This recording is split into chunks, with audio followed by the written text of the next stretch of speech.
2025 July 3 മുതൽ അഭയാർത്ഥികൾക്കും രാഷ്ട്രീയ അഭയം തേടുന്നവർക്കും ഒരു പ്രധാന മാറ്റം വരികയാണ്. ഇനി മുതൽ സിവിൽ മാരേജ് അഥവാ നിയമപരമായി രജിസ്റ്റർ ചെയ്ത വിവാഹങ്ങൾ മാത്രമേ US അംഗീകരിക്കൂ. USCIS പുതിയ നിയമം കൊണ്ടുവരികയാണ്. ഇത് വിവാഹം കഴിഞ്ഞവർക്ക് സ്പോൺസർഷിപ്പ് വഴി ഇമിഗ്രേഷൻ തേടുന്നതിന് തടസ്സമാകും. മുമ്പത്തെ നിയമങ്ങളിൽ ഇളവുകൾ ഉണ്ടായിരുന്നു. മതപരമായ വിവാഹങ്ങൾക്കും മറ്റു ചില പ്രത്യേക സാഹചര്യങ്ങളിൽ നടന്ന വിവാഹങ്ങൾക്കും അംഗീകാരം നൽകിയിരുന്നു. എന്നാൽ പുതിയ നിയമം അനുസരിച്ച് വിവാഹം നിയമപരമായി രജിസ്റ്റർ ചെയ്തിരിക്കണം. USCIS പോളിസി മാനുവൽ വോളിയം 4 അനുസരിച്ച് അഭയം തേടുന്നവരുടെയോ അഭയാർത്ഥികളുടെയോ ഭാര്യ അല്ലെങ്കിൽ ഭർത്താവ് അമേരിക്കയിൽ വരാൻ അപേക്ഷിക്കുമ്പോൾ അവരുടെ വിവാഹം നിയമപരമായിരിക്കണം. വിവാഹം നടന്ന രാജ്യത്തെ നിയമമനുസരിച്ച് രജിസ്റ്റർ ചെയ്ത വിവാഹങ്ങൾ മാത്രമേ പരിഗണിക്കൂ. ഈ നിയമം 2025 ജൂലൈ മുതൽ വരുന്ന പുതിയ അപേക്ഷകൾക്കും അപ്പോഴേക്കും തീരുമാനമാകാത്ത പഴയ അപേക്ഷകൾക്കും ബാധകമാണ്. അതായത് വിവാഹം സിവിൽ നിയമപ്രകാരം രജിസ്റ്റർ ചെയ്തിരിക്കണം. മതപരമായ ചടങ്ങുകൾ മാത്രം നടത്തിയ വിവാഹങ്ങൾ അല്ലെങ്കിൽ നാട്ടുനടപ്പനുസരിച്ചുള്ള വിവാഹങ്ങൾ എന്നിവയൊന്നും അംഗീകരിക്കില്ല. ക്ഷേത്രത്തിലോ പള്ളിയിലോ അല്ലെങ്കിൽ മറ്റ് മതപരമായ രീതിയിലോ നടത്തുന്ന വിവാഹങ്ങൾ രജിസ്റ്റർ ചെയ്തിട്ടില്ലെങ്കിൽ അത് അംഗീകരിക്കില്ല. മുൻപ് USCIS ചില ഇളവുകൾ നൽകിയിരുന്നു. പലായനം ചെയ്യേണ്ടി വന്നതുകൊണ്ട് വിവാഹം രജിസ്റ്റർ ചെയ്യാൻ കഴിയാത്ത അഭയാർത്ഥികളുടെ കാര്യത്തിൽ USCIS ഇളവ് നൽകിയിരുന്നു. എന്നാൽ ഈ ഇളവ് പുതിയ നിയമത്തിലുണ്ടാകില്ല. സർക്കാർ ഉദ്യോഗസ്ഥർ നടത്തി രജിസ്റ്റർ ചെയ്ത വിവാഹങ്ങൾ മാത്രമേ സ്വീകരിക്കൂ.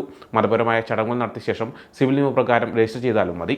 ട്രംപിൻ്റെ എക്സിക്യൂട്ടീവ് ഓർഡർ 14148, എക്സിക്യൂട്ടീവ് ഓർഡർ 14163 എന്നിവയുമായി ബന്ധപ്പെട്ടാണ് ഈ മാറ്റം. വിവാഹം നടന്ന സ്ഥലത്തെ നിയമമനുസരിച്ച് മാത്രമേ വിവാഹം അംഗീകരിക്കൂ എന്ന് ബോർഡ് ഓഫ് ഇമിഗ്രേഷൻ അപ്പീൽസ് വ്യക്തമാക്കിയിട്ടുണ്ട്. USCIS പറയുന്നത് board of immigration appeals case law അനുസരിച്ചാണ് പുതിയ നിയമമെന്നാണ്. പോളിസി മാനുവലിൽ പറയുന്ന കാര്യങ്ങൾ എല്ലാവരും അനുസരിക്കണം. ഇതിനു മുമ്പുള്ള നിയമങ്ങൾ ഇനി ബാധകമല്ല എന്നും USCIS അറിയിച്ചു. ഈ നിയമം പലരെയും പ്രതികൂലമായി ബാധിക്കും. പല രാജ്യങ്ങളിലും മതപരമായ വിവാഹങ്ങൾ സാധാരണമാണ്. എന്നാൽ അത് നിയമപരമായി രജിസ്റ്റർ ചെയ്യാറില്ല.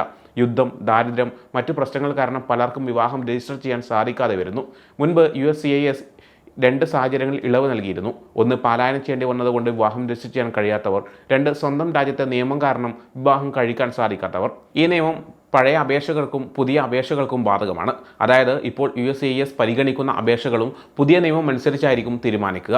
വിവാഹം അടിസ്ഥാനമാക്കി ഗ്രീൻ കാർഡ് എടുക്കുന്നതിനുള്ള ഫോമുകളിൽ മാറ്റങ്ങൾ വരുത്തിയിട്ടുണ്ട്. കൂടുതൽ രേഖകൾ ആവശ്യമുണ്ട്. തട്ടിപ്പ് തടയാനുള്ള നടപടികൾ ശക്തമാക്കിയിട്ടുണ്ട്. ഫോം I-485, ഫോം I-129F തുടങ്ങിയ ഫോമുകൾക്ക് പുതിയ പതിപ്പുകൾ വന്നിട്ടുണ്ട്. ഓരോ ഫോമിനും പ്രത്യേകം പണം അടക്കണം. കൂടുതൽ വിവരങ്ങൾ നൽകേണ്ടി വരും. മതപരമായ ചടങ്ങുകളിൽ മാത്രം വിവാഹം കഴിഞ്ഞവർക്ക് സ്പോൺസർഷിപ്പ് കിട്ടാൻ ബുദ്ധിമുട്ടാകും. അവർ വിവാഹം സിവിൽ നിയമപ്രകാരം രജിസ്റ്റർ ചെയ്യണം. അതിന് സാധിക്കാത്തവർക്ക് മറ്റ് വഴികൾ തേടേണ്ടി വരും. ഒരു ലോയറിൻ്റെ സഹായം തേടുന്നത് നല്ലതാണ്. ഇമിഗ്രേഷൻ നിയമങ്ങൾ കൂടുതൽ ശക്തമാകുന്നതിൻ്റെ ഭാഗമാണ് ഈ നിയമം. സമയം മലയാളം വാർത്തകൾ ഇനി ടൈംസ് ഓഫ് ഇന്ത്യ സൂപ്പർ ആപ്പിലും. ഇതിനായി പ്ലേ സ്റ്റോറിൽ നിന്നോ ആപ്പ് സ്റ്റോറിൽ നിന്നോ times of India app install ചെയ്യൂ. മലയാളം ഭാഷ തിരഞ്ഞെടുക്കൂ. വാർത്തകൾ ആസ്വദിക്കാം. എല്ലാം ഇനി സമയത്തിൽ.